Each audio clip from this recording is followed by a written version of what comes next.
Hello students. तो आपका welcome है लेक्चर 8 में। और टॉपिक है हमारा चैप्टर 1। अभी हम करा रहे हैं एनसीईआरटी का, जिसका नाम है इलेक्ट्रिक चार्जेस एंड फील्ड्स। अब देखिए, लास्ट लेक्चर में लेक्चर 7 में हमने इलेक्ट्रिक डाइपोल की वजह से फील्ड निकाला था। एक्सियल पोजीशन पे और इक्वेटोरियल पोजीशन पे फील्ड की वैल्यू आपके सामने लिखी हुई है। लास्ट लेक्चर में हमने इलेक्ट्रिक फील्ड कैलकुलेट किया था ड्यू टू डाइपोल। तो ये इलेक्ट्रिक फील्ड जो है, देखिए ये जो आपको दिखाई दे रहा है, ये एक्सियल पोजीशन पर इलेक्ट्रिक फील्ड है 2k p vector by r cube. और कंडीशन क्या है कि ये जो r है, यानी जिस दूरी पे आप इलेक्ट्रिक फील्ड निकाल रहे हो, वो a यानी डाइपोल के हाफ ऑफ द डिस्टेंस से काफी ज्यादा है।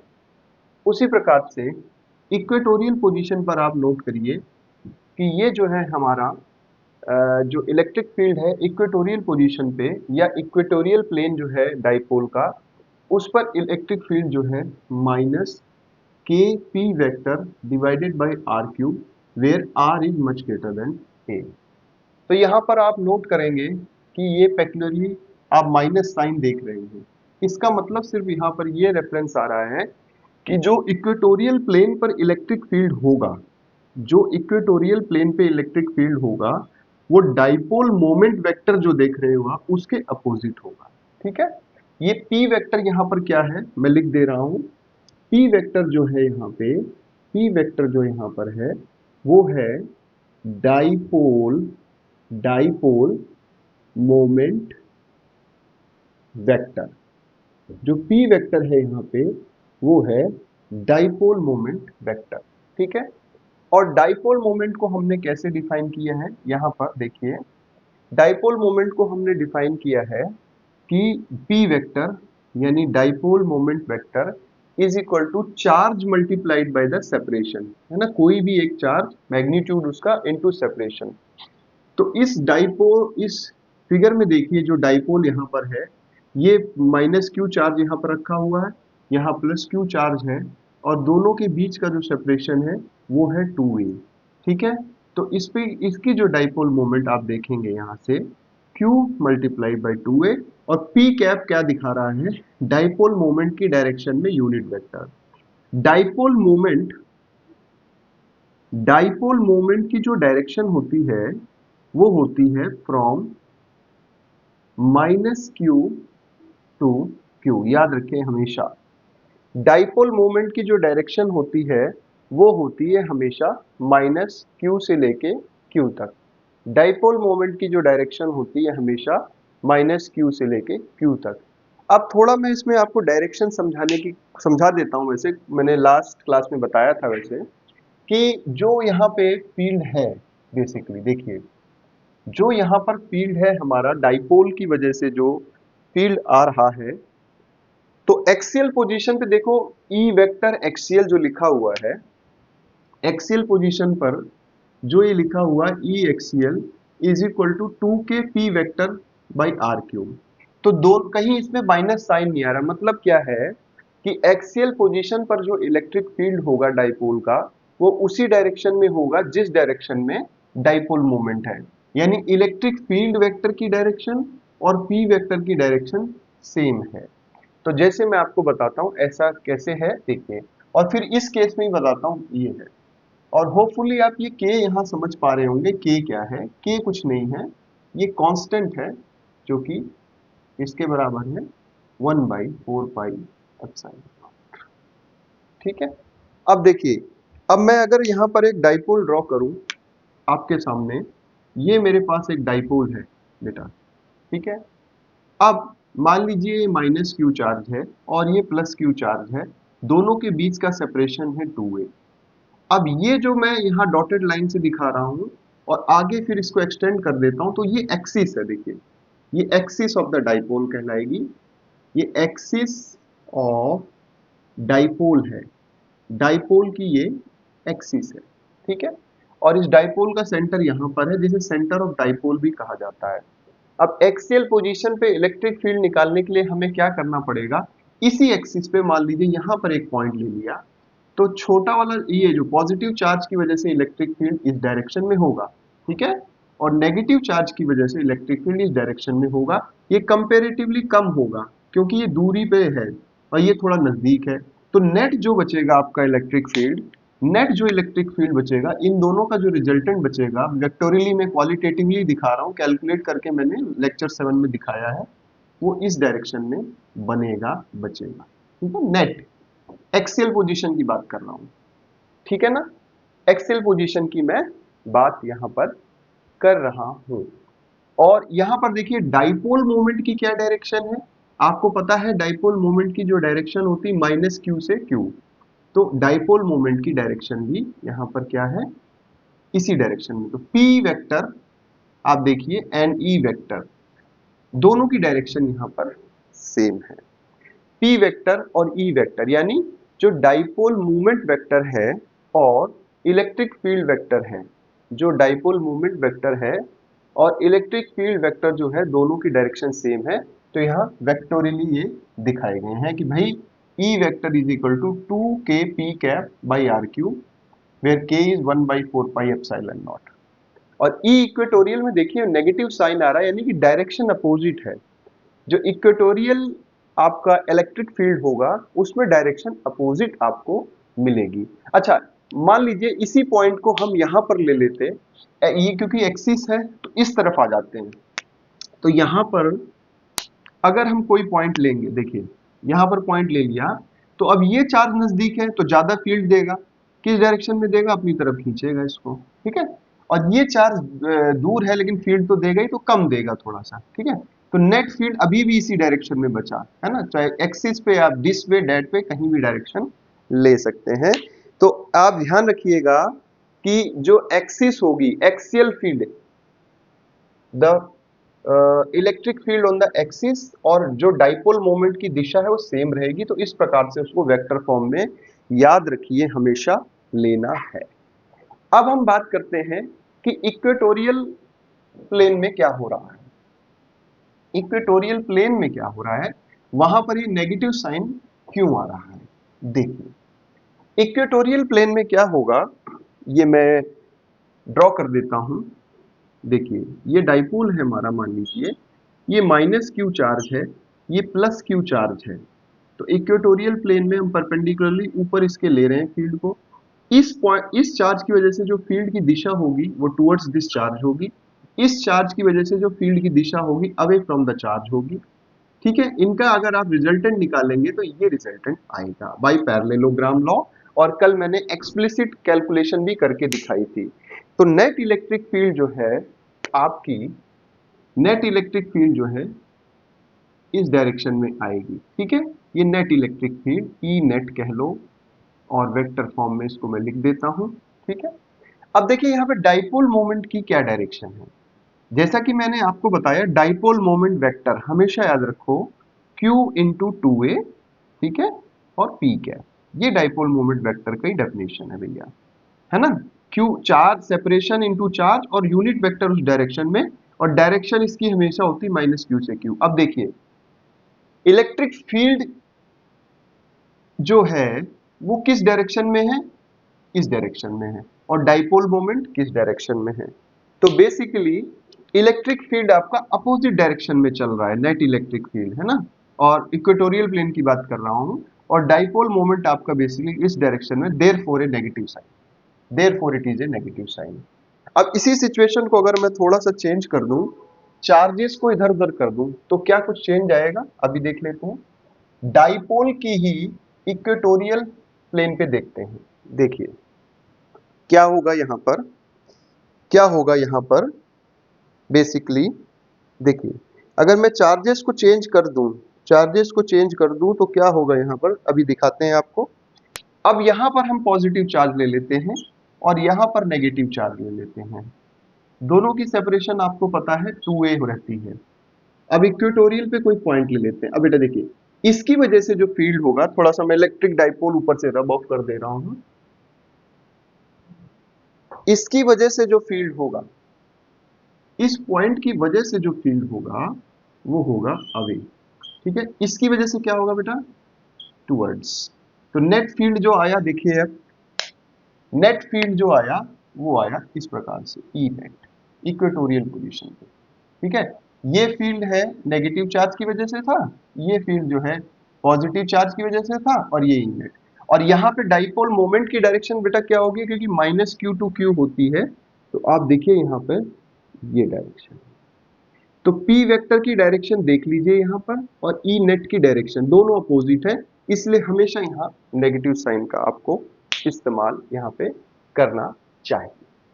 तो ये मैंने आपको समझाया कि एक्सियल जो हमारा पॉइंट है, यानी डाइपोल की एक्सिस पे अगर हम इलेक्ट्रिक फील्ड निकालें और डाइपोल के इक्वेटर पे इलेक्ट्रिक फील्ड निकालें, मतलब इक्वेटोरियल प्लेन में निकालें, तो ये वैल्यूज आती हैं और ऐसे वो एक दूसरे से एसोसिएटेड होती हैं।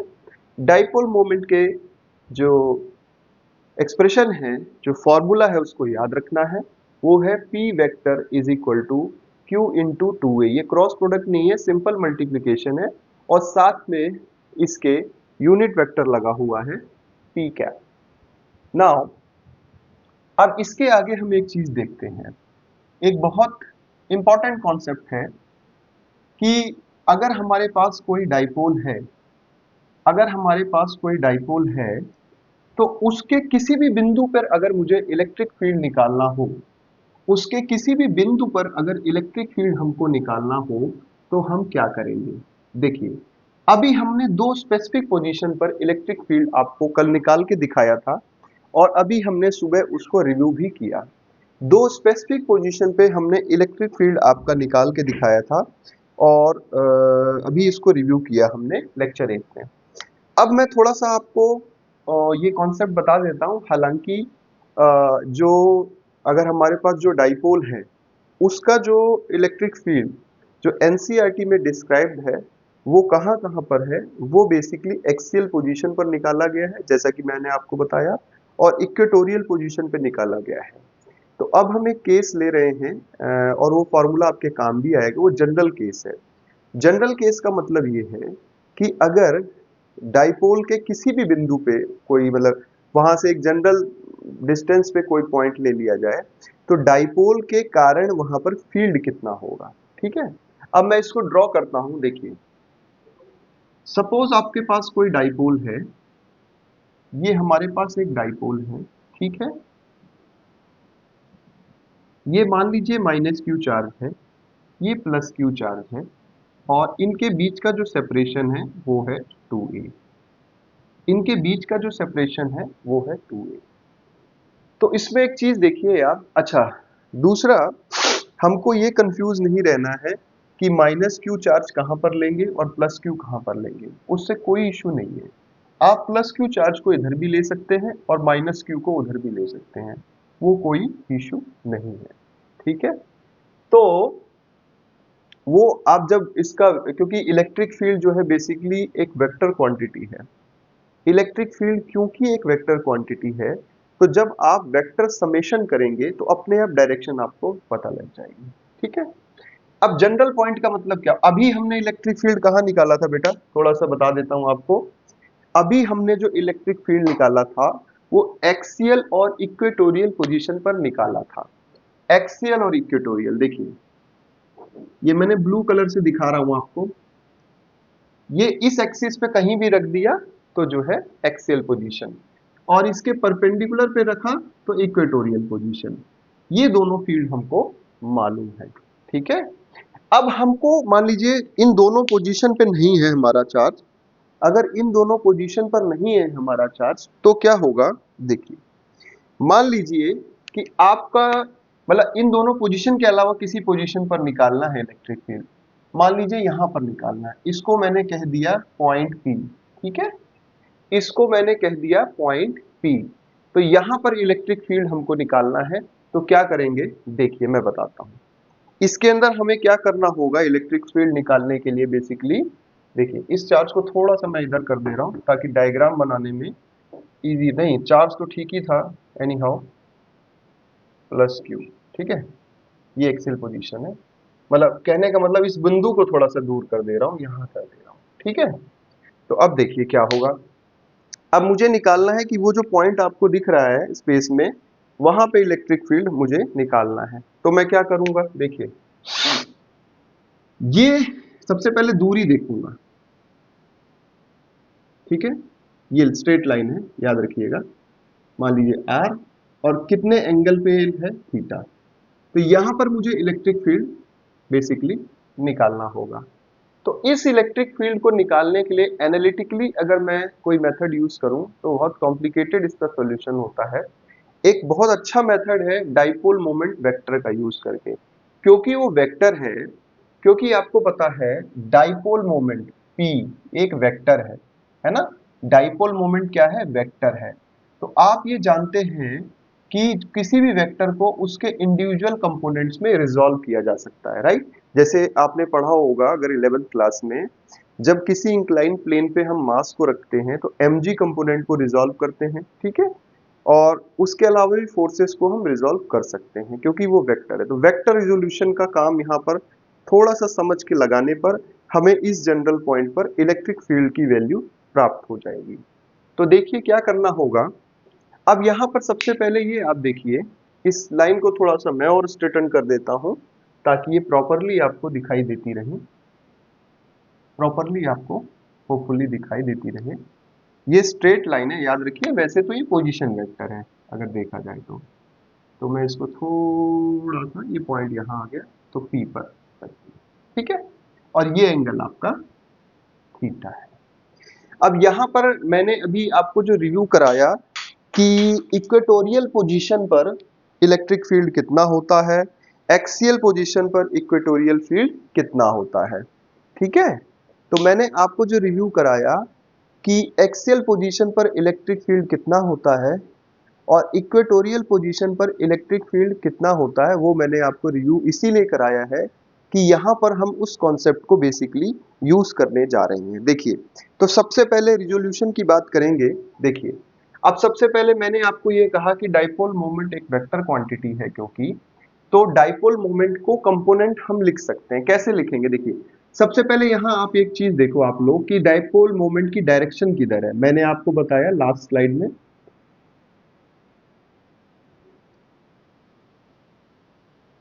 डाइपोल मोमेंट की डायरेक्शन -2 प्लस। अब इसको मैं दो कंपोनेंट में ब्रेक कर ले रहा हूं। मान लीजिए ये है, देखिए देखिए परपेंडिकुलर कंपोनेंट और इसके लॉन्ग सॉरी वर्टिकल और हॉरिजॉन्टल। तो अब आप देखो इसको ध्यान से, ये पूरा 90 डिग्री एंगल है तो ये 90 माइनस थीटा होगा, ठीक है, ये 90 माइनस थीटा है। तो इधर कौन सा कंपोनेंट आएगा, इधर आपका साइन कंपोनेंट आएगा, P sine theta, P sine theta, और इधर आपका कोसाइन कंपोनेंट आएगा पी कॉस थीटा। यानी डाइपोल मोमेंट के हमने दो डाइपोल मोमेंट को दो कंपोनेंट में बांट लिया है, ब्रेक कर लिया है, ठीक है। पी वेक्टर आप लिखना चाहो लिख सकते हो, अभी हम इलेक्ट्रिक फील्ड जो लिखेंगे मैग्नीट्यूड के फॉर्म में ही वैसे लिखेंगे, ठीक है। अब बेसिकली इसको ऐसे एनालाइज करना है कि यहाँ हमारे पास दो डाइपोल हैं, ठीक है। ऐसे एनालाइज करना है कि दो डाइपोल हैं, एक का dipole moment P cos theta है और एक का dipole moment P sine theta. इस तरीके से इसको एनालाइज करना है। तो वही कॉन्सेप्ट दोबारा यहाँ पर लगा देंगे। देखिए, अगर मान लो इसको भूल के ये समझो कि ये एक डाइपोल है मेरे पास, बस सिंपल ये एक डाइपोल है, ठीक है। तो इस डाइपोल के लिए ये क्या पोजीशन मानी जाएगी, एक्सियल, क्योंकि ये डाइपोल का समझ, ये बिल्कुल सिंपल इस तरीके से मैं आपको समझाता हूं। ये जो है हमारे पास बेसिकली क्या होगा, देखिए ये एक डाइपोल है मेरे पास जिसकी वैल्यू है P cos theta, dipole moment जिसका, और इधर एक है हमारे पास, वो इस तरीके से है बेटा। अब इसको देखेंगे तो अब देखो ये पॉइंट अगर आगे एक्सटेंड करके देखा जाए तो ये इस डाइपोल की एक्सिस पे है, ये पॉइंट है ना, इस डाइपोल की एक्सिस पे है। तो एक्सियल फील्ड निकाल देना है। तो एक्सियल फील्ड निकालना जानते हो आप, कैसे निकलता है, E axial is equal to क्या, 2kp vector by r cube, ठीक है। R is much greater than a में, ए के केस में। अब यहां हमारे पास पी क्या है, पी ना होके पी कॉस थीटा है, तो 2k p vector cos theta by r cube, ठीक है, r is again much greater than a. ये आ गया। अब इसके दो कंपोनेंट है, तो इस कंपोनेंट की वजह से यहां पर फील्ड हमने निकाल दिया। डायरेक्शन क्या होती है एक्सेल में आपको पता है कि जो डाइपोल मोमेंट होता है उसी डायरेक्शन में ये ई एक्सियल की पोजीशन आ गई। ठीक है, अब दूसरे पार्ट पे आ जाओ। अब ये दूसरा कंपोनेंट देखो कैसा है, इसको अलग से जरा इमेजिन करके देखो कि ये वाला जो कंपोनेंट है पी साइन थीटा वाला, उसके लिए इक्वेटोरियल पोजीशन है कि परपेंडिकुलर आ रहा है। देखिए कैसे, ये देखिए इस तरीके से, यानी पी साइन थीटा वाला जो हमारा डाइपोल मोमेंट है उसके लिए इक्वेटोरियल पोजीशन है। तो इक्वेटोरियल पोजीशन की जो है वहां पर कितना फील्ड होता है अभी हमने देखा। इक्वेटोरियल पोजीशन पर, इक्वेटोरियल पोजीशन पर होता है माइनस, याद रखो, p cap, k p cap minus k p cap divided by r cube. R is much greater greater than a. ठीक है, अब यहां पे पी क्या है, इफेक्टिवली जो हमें फील्ड दे रहा है इक्वेटोरियल पोजीशन पर, वो दे रहा है minus k p sine theta, vector हमने यहां ले लिया, divide by r cube. R is much greater greater than a. और ये जो फील्ड आया, ये हमारा फील्ड आ रहा है इक्वेटोरियल पोजीशन पर। ठीक है, ये वाला फील्ड हमारा आ रहा है इक्वेटोरियल पोजीशन पर। ध्यान रखिएगा, ये जो हमारे पास फील्ड आ रहा है इक्वेटोरियल पोजीशन पर, और ये वाला फील्ड हमारा एक्सियल पोजीशन पर। ठीक है, अब देखो बस क्या करना है, दो मिल गए, दोनों परपेंडिकुलर है। कैसे? अच्छा, इसकी डायरेक्शन अभी मैंने बताई, इक्वेटोरियल में क्या होती है, डाइपोल मोमेंट के अपोजिट होती है। तो डाइपोल मोमेंट कैसे है, ऐसे है। तो यहां पर जो फील्ड इक्वेटोरियल वाला वो ऐसे आएगा। ठीक है, अब आपको पता है कि आपके पास दो अगर परपेंडिकुलर वेक्टर हो, अगर आपके पास दो परपेंडिकुलर वेक्टर हो, यहां पर देखो एक्सियल पोजीशन पर कितना फील्ड आ रहा है, 2k p vector cos theta r cube, और इक्वेटोरियल पोजीशन पर कितना इलेक्ट्रिक फील्ड आ रहा है, minus k p sine theta r cube. R is much greater than a. ठीक है ना, तो अब करना क्या है, कुछ नहीं, इसको सीधा सीधा इसका रिजल्टेंट हम लोग निकाल सकते हैं। तो रिजल्टेंट क्या आएगा, देखिए रिजल्टेंट क्या आएगा, अभी हम यहां पर इसको नोट डाउन कर देते हैं। ठीक है, रिजल्टेंट क्या आएगा अभी नोट डाउन कर देते हैं। देखिए इसको थोड़ा सा मैं डिलीट कर दूं, ठीक है ना। देखिए रिजल्टेंट क्या आएगा आपके पास, रिजल्टेंट आएगा ई नेट। ठीक है, ई नेट, क्योंकि आपको पता है दो वेक्टर परपेंडिकुलर है, सीधा स्क्वायर रूट करके ऐड कर देना है। E axial square plus electric field at equatorial square. तो बेसिकली ई नेट निकालो, दोनों के मैग्नीट्यूड का रूट करके ऐड कर देना। करिए, तो एक्सियल पे जो है 2kp cos थीटा, मैग्नीट्यूड ले रहा हूं ध्यान रखिएगा, का होल स्क्वायर प्लस 2 सॉरी, और इक्वेटोरियल पे माइनस है तो कोई बात नहीं, minus k p sine theta by r cube का, वो तो स्क्वायर में प्लस ही होना है इसको। ठीक है, तो इसको कैलकुलेट करके हम शॉर्टन आउट कर देते हैं। देखिए क्या आ जाएगा ये कैलकुलेट होकर, ये कैलकुलेट होके क्या आ जाएगा, देखिए यहां पर ये आएगा हमारे पास, देखिए E net is equal to square root, इसमें कॉमन क्या क्या है, देखिए कॉमन निकाल लेते हैं पहले। के पी बाई आर क्यूब को स्क्वायर रूट से बाहर निकाल सकते हैं, ध्यान दीजिएगा वहां पे। तो अंदर आपके पास बचेगा 4 cos square theta plus sine square theta. तो ई नेट जो यहां पर आएगा, ई नेट जो यहां पर आएगा वो आएगा k p divided by r cube square root of, अब देखिए 4 cos स्क्वायर थीटा है, इसको लिख सकते हो 3 cos square theta plus cos square theta plus sine square theta, तो 1 हो जाएगा। तो अंदर बचेगा 1 प्लस 3 cos स्क्वायर थीटा। ये बहुत इंपॉर्टेंट आपका एक्सप्रेशन है, याद रखिएगा। ये आपका इलेक्ट्रिक फील्ड है at general point of a dipole. ये आपका इलेक्ट्रिक फील्ड है at general point of a dipole. This is electric field at a general point of a dipole. अब जनरल पॉइंट पर अगर आपने इलेक्ट्रिक फील्ड निकाल लिया, ये तो हो गया इसका मैग्नीट्यूड, राइट, ये हो गया इसका मैग्नीट्यूड। तो इसकी डायरेक्शन कैसे निकालेंगे, देखिए वो भी बहुत इजी है। डायरेक्शन जो इसकी निकाली जाएगी वो भी मैं आपको समझा देता हूं। देखिए इसी डायग्राम से इसकी डायरेक्शन निकल जाएगी। मैं ऊपर वाला हिस्सा छोड़ दे रहा हूं। देखिए सबसे पहले तो हम लिख लेते हैं नेट जो इलेक्ट्रिक फील्ड आया जनरल पॉइंट पर, उसकी वैल्यू क्या है, E net at general point any point is equal to k p, ठीक है, डिवाइडेड बाई आर क्यूब, और इधर स्क्वायर रूट में 1+3 cos square theta, cos square theta, ठीक है। ये लेकिन ध्यान रखिए कि मैग्नीट्यूड लिखा हुआ है, राइट, ये प्लीज रिमेंबर दिस, वेक्टोरियली नहीं लिखा हुआ है, अभी इसमें केवल मैग्नीट्यूड यहां पर लिखा हुआ है। अब डायरेक्शन देखते हैं कि इसकी डायरेक्शन क्या है, इसकी डायरेक्शन को देखते हैं, इसकी डायरेक्शन क्या होगी। देखिए इस फिगर में आप देखिए इक्वेटोरियल वाला जो इलेक्ट्रिक फील्ड है इस तरफ है, एक्सियल इस तरफ, तो रिजल्टेंट आपको पता है बाई पैरेललोग्राम ये होगा, मान लीजिए एंगल अल्फा है, ठीक है। तो अगर मैं अल्फा की यहां पर वैल्यू निकालूं तो अल्फा की वैल्यू क्या आएगी, देखिए tan अल्फा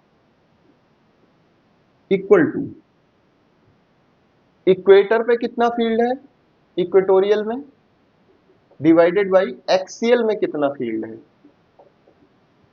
तो क्या सिचुएशन बनेगी, इक्वेटोरियल में आप याद करिए जो फील्ड था अभी हमने निकाला था k p cos theta r cube, और एक्सियल फील्ड था 2kp sine theta r cube. Magnitude लिखा है, फिर से ध्यान रखिएगा tan अल्फा। तो इसको थोड़ा सा हल करेंगे तो आपके पास वैल्यू बचेगी tan alpha is equal to, tan alpha sorry ये जो था हमारा इक्वेटोरियल में साइन थीटा था वो कंपोनेंट था, और इधर आपका कॉस थीटा था, राइट। तो दिस विल अगर आप सॉल्व करेंगे तो केपी बाई आर क्यूब और k p by r cube cancel होके ये बनेगा tan थीटा बाई 2, ठीक है। और एंगल यानी किस एंगल पर ये हमारा इंक्लाइंड है ये नेट इलेक्ट्रिक फील्ड, वो एंगल भी यहां पर मैं नोट कर देता हूं, tan alpha is equal to tan theta by 2। So therefore alpha यहां पर क्या आएगा, tan inverse tan theta by 2, tan inverse tan theta by 2। तो वेक्टर का मैग्नीट्यूड पता लग गया, वेक्टर की डायरेक्शन पता लग गई, तो इलेक्ट्रिक फील्ड कंप्लीटली डिस्क्राइब यहां पर हो गया है। तो इस फॉर्मूले को भी आप ध्यान रख सकते हैं, रिमेंबर रखिए कि kp by r cube root of 1+3 cos square theta. अब इसमें पता है आपको k क्या है, k बेसिकली है 1 डिवाइडेड बाई ये आपका कांस्टेंट जो कूलम लॉ से हमने लिया है, ठीक है। p यहां पर क्या है, याद एक एक चीज याद रखनी है, ये डाइपोल मोमेंट है, और अभी क्योंकि मैग्नीट्यूड के फॉर्म में लिखा है तो मैं लिख दे रहा हूं q इंटू 2a, ठीक है। r क्या है, distance of the point, distance of the point जहां पर आप निकाल रहे हैं फील्ड, ठीक है। थीटा क्या है यहां पर, एंगल है ना, और एंगल कैसे हमने बनाया था कि जिस भी पॉइंट पे जाना है, मान लो ये जनरल पॉइंट है तो ये एंगल है और ये आर है, ठीक है। बेसिकली इस तरीके से ये निकाला गया है। अब इस फॉर्मूले का यूज करके आप एक्सियल पोजीशन और इक्वेटोरियल पोजीशन दोनों पर ही मैग्नीट्यूड निकाल सकते हैं, डायरेक्शन भी आप डायग्रामेटिकली देख सकते हैं। क्योंकि देखिए इक्वेटोरियल जो पोजीशन होगी वहां पर थीटा आपका 90 डिग्री होगा, है ना।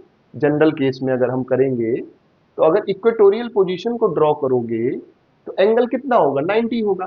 तो हमारे पास जो यहां पर एक्सप्रेशन है बेसिकली देखिए, ये देखिए हमने जो नेट यहां पर निकालना है electric field k p by r cube square root of 1+3 cos square theta. अब ये हमने डायग्राम बनाया मान लो डाइपोल का, यहां माइनस चार्ज है सपोज, यहां प्लस चार्ज है, ये हमारा पोजीशन था कोई भी जनरल। अब देखो इसको कहीं भी घुमा दो, थीटा कहीं भी ले जाओ तो ये फील्ड हम यहां से निकाल पाने में सक्षम है। अच्छा अगर एक्सिस पे पॉइंट होगा तो थीटा कितना हो जाएगा, थीटा हो जाएगा 0 डिग्री एक्सिस पे। तो यहाँ पे 0 हम देखते हैं डाल के क्या आता है आंसर, ई एक्सियल बन जाएगा ये। देखो cos 0 1 होता है तो 2 kp बाई आर क्यूब, बिल्कुल वही फील्ड आ रहा है जो हमने निकाला था एक्सियल पोजीशन पे। मैग्नीट्यूड की बात कर रहा हूं, ध्यान रखिएगा। आगे बढ़ते हैं। अब इसमें एक चीज और हम देखते हैं, एक चीज और हम इसमें देख सकते हैं, और वो क्या है बेसिकली, देखिए अगर यही हमारे पास डाइपोल है और हमने जनरल पोजीशन पे निकाल लिया है फील्ड, ये थीटा है, ठीक है। परपेंडिकुलर वाले मतलब बाई उस पे निकालना चाह रहे हैं इक्वेटोरियल पे, तो उसके लिए थीटा हमें क्या सब्स्टिट्यूट करना पड़ेगा, 90 डिग्री या π/2, ठीक है। तो वो जो हमारे पास एक्सप्रेशन है उसमें 90 डिग्री डाल के देख लेते हैं हम लोग, तो क्या आएगा, E equatorial is equal to KP/R³ root of 1+3 cos square 90 degree, जो कि cos 90 is 0, so therefore E equatorial आपको क्या मिलेगा, KP/R³, जो कि अभी आपने लेक्चर की शुरुआत में भी देखा और उसके अलावा लेक्चर 7 में भी देखा था कि ये डिराइव कैसे हुआ है। तो बिल्कुल ये फिट करता है एक्सप्रेशन को। तो किसका मतलब क्या है कि अगर जनरल पॉइंट पर इलेक्ट्रिक फील्ड आपको मालूम है, जनरल पॉइंट पर अगर इलेक्ट्रिक फील्ड आपको मालूम है, तो नेचुरली क्या होगा, उसमें अलग अलग थीटा सब्स्टिट्यूट करके, उसमें अलग अलग थीटा सब्स्टिट्यूट करके, अलग अलग थीटा सब्स्टिट्यूट करके, अलग अलग थीटा सब्स्टिट्यूट करके क्या होगा कि हम अलग अलग पॉइंट पे निकाल सकते हैं। अब इसके बाद हम अगले नेक्स्ट टॉपिक पर बढ़ते हैं। ये था आपका electric field at a general point, right, electric field at a general point. अब देखिए जो हमारा नेक्स्ट सब हेडिंग है एनसीईआरटी में, उसका नाम है dipole in a uniform external field. Dipole in a uniform external field, इसका मतलब क्या हुआ कि पहले से कहीं पर इलेक्ट्रिक फील्ड प्रेजेंट है और उस इलेक्ट्रिक फील्ड में हमने डाइपोल को रख दिया। पहले से कहीं इलेक्ट्रिक फील्ड प्रेजेंट है और हमने उस डाइपोल को वहां पर रख दिया। तो ऐसा करने पर क्या होगा, वही एग्जामिन करना है कि डाइपोल का बिहेवियर क्या होगा, ठीक है, समझ गए। और uniform external field, uniform external field का मतलब होता है, हमेशा याद रखिए, यूनिफॉर्म एक्सटर्नल फील्ड का मतलब ये हुआ कि फील्ड जो है ई वेक्टर जो है कांस्टेंट है, मतलब उसका मैग्नीट्यूड और उसकी डायरेक्शन, और इस तरीके से ये इक्वली स्पेस लाइन बना के दिखा के इसको रिप्रेजेंट किया जाता है। ऐसे भी आप बना सकते हैं, चाहे तो आप ऐसे भी बना सकते हैं, इक्वली स्पेस लाइंस बना सकते हैं, है ना, इक्वली स्पेस लाइन बना सकते हैं। तो ये इलेक्ट्रिक फील्ड है, ठीक है। अब हमें क्या चेक करना है, हमें इसमें देखना है कि अगर कोई डाइपोल इस तरह के फील्ड में रख दिया जाए तो क्या होगा। अगर कोई डाइपोल इस तरह के फील्ड में रख दिया जाएगा तो क्या होगा, देखिए यहां पर क्या होगा। अगर कोई डाइपोल इस तरह के फील्ड में रखेंगे तो क्या स्थिति बनेगी, ये मैं आपको जरा समझा दूं। देखिए मान लीजिए हमारे पास कोई इलेक्ट्रिक फील्ड मौजूद है, सपोज दिस वे मैं इसको दिखा रहा हूं, ये एक यूनिफॉर्म इलेक्ट्रिक फील्ड है, ये एक यूनिफॉर्म इलेक्ट्रिक फील्ड है। मान लीजिए इसको मैंने बोला ई वेक्टर, ठीक है। डाइपोल यहां पर रखा हुआ है, डाइपोल यहां पर रखा हुआ है, मान लीजिए इस प्रकार से रखा हुआ है, ठीक है। सपोज ये -q चार्ज है, ये +q चार्ज है, ठीक है। और इलेक्ट्रिक फील्ड आप देख ही रहे हैं, पी वेक्टर की डायरेक्शन आपको पता ही है किस डायरेक्शन में है, इस डायरेक्शन में, और ई वेक्टर ऐसे है। तो एंगल अगर आप देखें पी वेक्टर और ई वेक्टर यहां भी होगा तो ये इस तरह का एंगल बन रहा है, ठीक है। और दोनों चार्ज का जो सेपरेशन है, बेसिकली दोनों चार्ज का सेपरेशन जो है वो यहां पर है 2a। तो अब आपको पता है एक सिंपल सा कॉन्सेप्ट है, और मैंने आपको लास्ट लेक्चर्स में पढ़ाया भी था कि अगर आपके पास किसी भी प्रकार का इलेक्ट्रिक फील्ड है, देखिए इलेक्ट्रिक फील्ड खुद ही किसी चार्ज की वजह से आता है। तो अगर आपके पास कोई इलेक्ट्रिक फील्ड है, उसमें आप किसी चार्ज को प्लेस कर दोगे तो क्या होने वाला है, उस पर तुरंत फोर्स लगेगी जिसकी वैल्यू होगी Q इंटू ई, ठीक है, Q इंटू ई। कूलम्ब लॉ से भी निकालेंगे तो यही स्थिति आएगी। तो यहां पर क्या है, डाइपोल बेसिकली कुछ नहीं है, सिस्टम ऑफ चार्जेस है। एक चार्ज की जगह यहां पर दो चार्ज गिवन है, ठीक है, एक चार्ज की जगह यहां पर दो चार्ज आपके पास हैं। तो आप देखिए, अच्छा ये पॉजिटिव चार्ज पे, हाँ डायरेक्शन क्या होती है, अगर इलेक्ट्रिक फील्ड में हमने किसी पॉजिटिवली चार्ज पार्टिकल को रखा है तो इलेक्ट्रिक फील्ड की डायरेक्शन में QE फोर्स लगेगी, ठीक है, और किसी निगेटिव चार्ज को रखा है तो इलेक्ट्रिक फील्ड के अपोजिट QE फोर्स लगती है। तो उसी कॉन्सेप्ट का हमें यहाँ पर यूज कर लेना है। देखिए इलेक्ट्रिक फील्ड इस पर, इस चार्ज पे बेसिकली किस डायरेक्शन में फोर्स लगाएगा, ये वैल्यू QE, ठीक है, इस चार्ज पे किस डायरेक्शन में फोर्स लगाएगा, दिस वे, वैल्यू QE।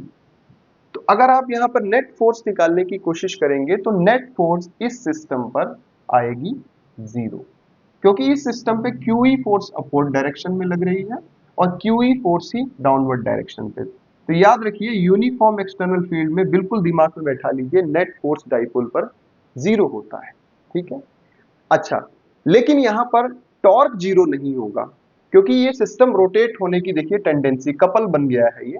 तो टॉर्क की वैल्यू हम यहां पर निकाल देते हैं। होपफुली आपको, मैं एज्यूम कर रहा हूं कि टॉर्क निकालना आता होगा, क्योंकि 11th क्लास में रोटेशनल मैकेनिक्स चैप्टर में टॉर्क को निकाला भी गया है और समझाया भी गया है। तो होपफुली टॉर्क आपको पता है, जिसको मोमेंट ऑफ फोर्स भी कहा जाता है। टॉर्क वेक्टर का फॉर्मूला होता है r vector cross f vector.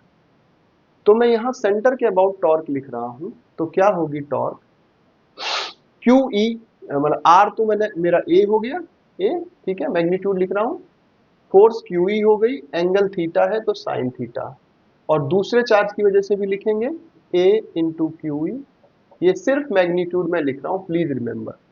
तो टॉर्क आपकी ऐड करोगे 2QAE sin थीटा। अब ध्यान रखिए 2QA खुद क्या है, एक वेक्टर है, ठीक है, तो P यानी dipole moment into E into sine theta, और वेक्टर फॉर्म में इसको एज ए क्रॉस प्रोडक्ट भी लिखा जा सकता है, dipole moment vector into electric field into यानी क्रॉस प्रोडक्ट दोनों का, ये टॉर्क की वैल्यू आएगी। तो टॉर्क बेसिकली जो है डाइपोल पर लगेगी जब वो यूनिफॉर्म इलेक्ट्रिक फील्ड में होगा। अल्टीमेटली जो टॉर्क यहां पर लग रही है वो डाइपोल को अलाइन कर देती है फील्ड की डायरेक्शन में। मेरी बातों को ध्यान से सुनिएगा, वो डाइपोल को अलाइन कर देती है फील्ड की डायरेक्शन में। अच्छा, तो याद रखिए कि अगर यूनिफॉर्म एक्सटर्नल फील्ड है तो यहां पर नेट फोर्स तो 0 होगी और टॉर्क लगेगी P क्रॉस E, ठीक है। अब यहां पर यदि नॉन इलेक्ट्रिक फील्ड है तो क्या होगा, उस पर थोड़ा सा आप लोग विचार करिएगा। और इन दो टॉपिक्स के बाद हम नेक्स्ट क्लास में बेसिकली फ्लक्स और गॉस लॉ के बारे में पढ़ेंगे, और नॉन यूनिफॉर्म अगर फील्ड होगा यहां पर तो क्या स्थिति बनेगी, इसको मैं समझाने का प्रयास करूंगा। बहुत बहुत धन्यवाद, बेस्ट ऑफ लक।